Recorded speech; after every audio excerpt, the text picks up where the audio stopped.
Ashley from Notjustboxing here with Pedro Gomes. How you doing, Pedro? Yeah, I'm fine. Doing good. Training for what is upcoming and helping Ryan Garner for his next fight.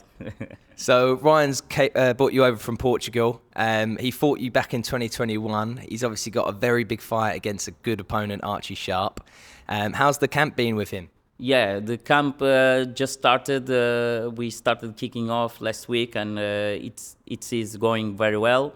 I'm helping Garner with what I can because my style is difficult, like also Archie. So I think Garner has very good chances to win Archie Chop. So for people that don't know much about you, you've had 126 amateur wins.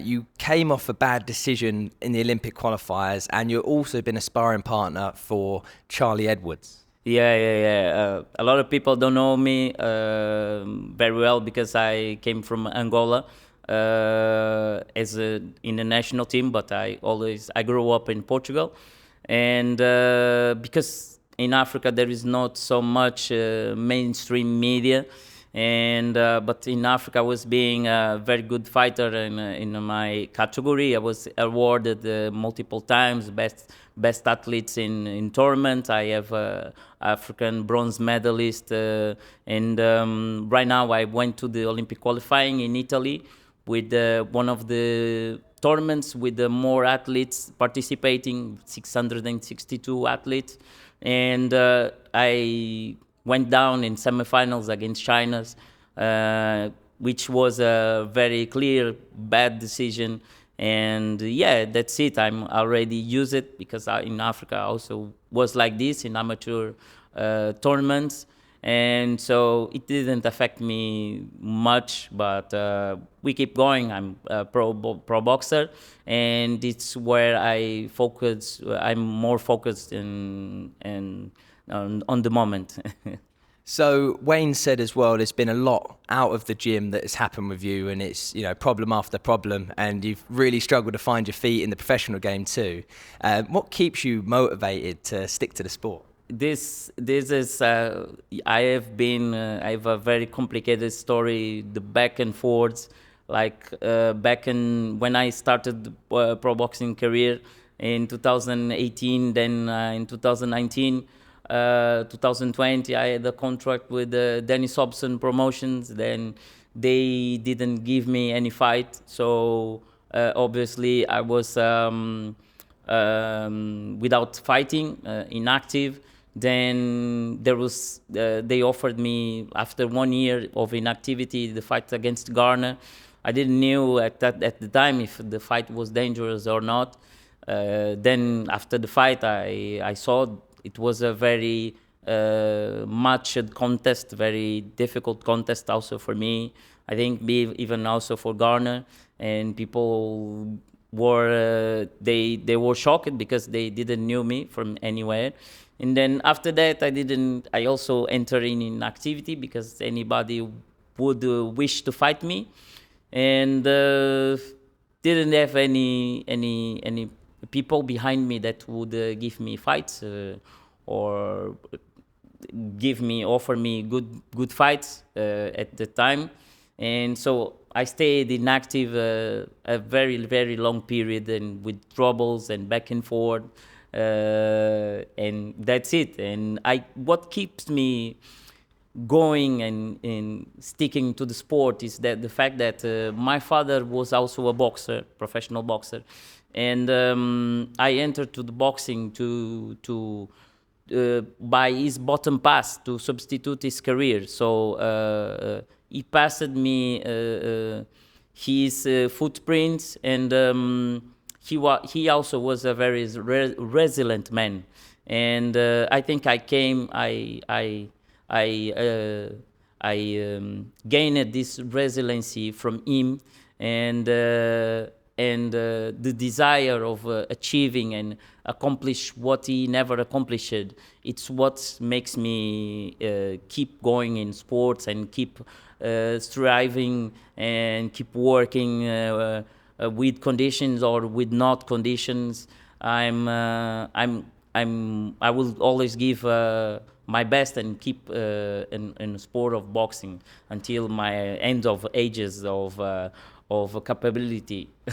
And when did you start boxing? I start boxing first and foremost. My father introduced me boxing when I was very young, like 7, 6. Then I started playing football. Then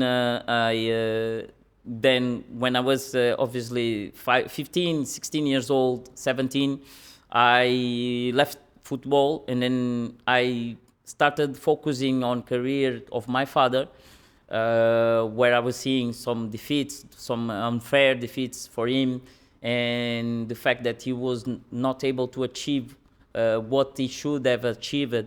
So I started at 17 years old, 18, 17, and I started by winning like a tournament there in Portugal.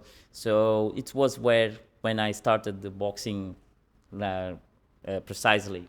And when did you start fighting internationally, for example, going to the Olympic qualifiers? I started fighting internationally in 2011, 2010, when I went to the youth boxing or youth games in Africa, Southern African, Austral African games. It was my first time that I was going for the international competition. And then, of course, I was continuing to go for the Olympic qualifying in London in 2012. But unfortunately, the Angolan Federation didn't register me properly for the tournament. I arrived for the tournament of qualification and I didn't fight, so I didn't went to the Olympic tournament in London in 2012. It just sounds like problem after problem. When you are finished with your boxing career in, let's say, 10 years' time, what would you like to have had achieved? I would like to have achieved the 1 or 2 world titles in different categories. I would like to maybe one day arrive at a pound for pound ranking. Also become the first in Portugal and Angola to win major titles like EBU title, European title, or a world title, which never no one from Angola or Portugal ever achieved. So these are one of my biggest desires. So you come from a family of fighters, your father, your brother's also in the UFC, who's fighting on the 27th of July. Can you talk a little bit about your brother too? Yeah, it's like the background is that I was always a fighter, and since young my brother was like a bit inspired on me, and then he started the fighting. He started going for jiu-jitsu, and he has from family the boxing background.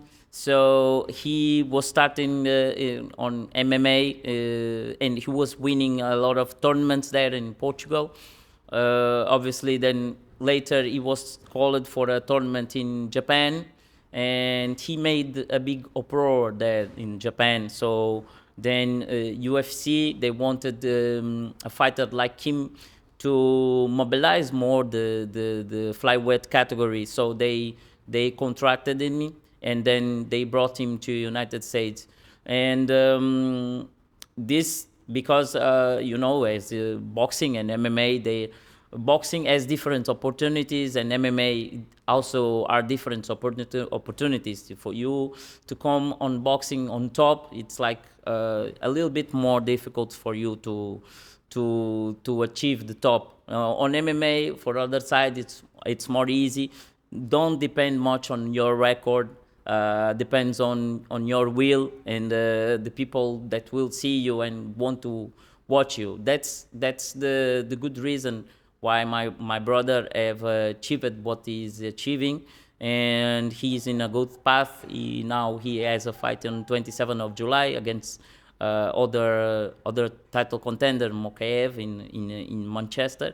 So I'm really rooting for my brother. And that's it, that we are a family of fighters, and I want him the best and the success, and that at the end of year he earns the UFC title. Brilliant. To finish up, obviously you've been around Ryan Garner every day, supported him in his training camp. What is your prediction on his fight night? On his fight night,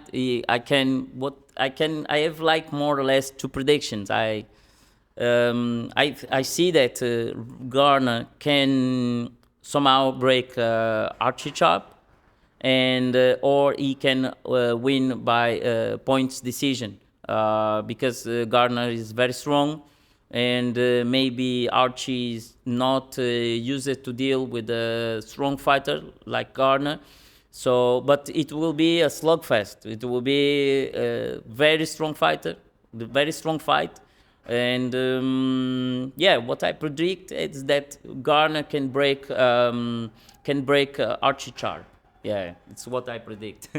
It's been a pleasure having you on, and I wish you all the best in your career. Thank you very much, all the people that are watching this interview, and I hope that you like it and you follow more of my footsteps. My name is Dennis McCann, professional boxer for Frank Moore and MTK Global. This is Fortress Boxing. A lot more protection. It's a no-brainer. Around your thumbs, around your knuckles, around my wrist. That's exactly where the problems are. They're very compact. So I feel like I'm punching hard with them on as well. And I feel like when you got sparring 14, 16 ounce gloves, the smaller wraps can't really. They're too small for the gloves. That makes sense. So these are a bit bigger, and they're getting the gloves a bit more. They're making them more compact. 1, 2, hook. 1, 2, hook. Go.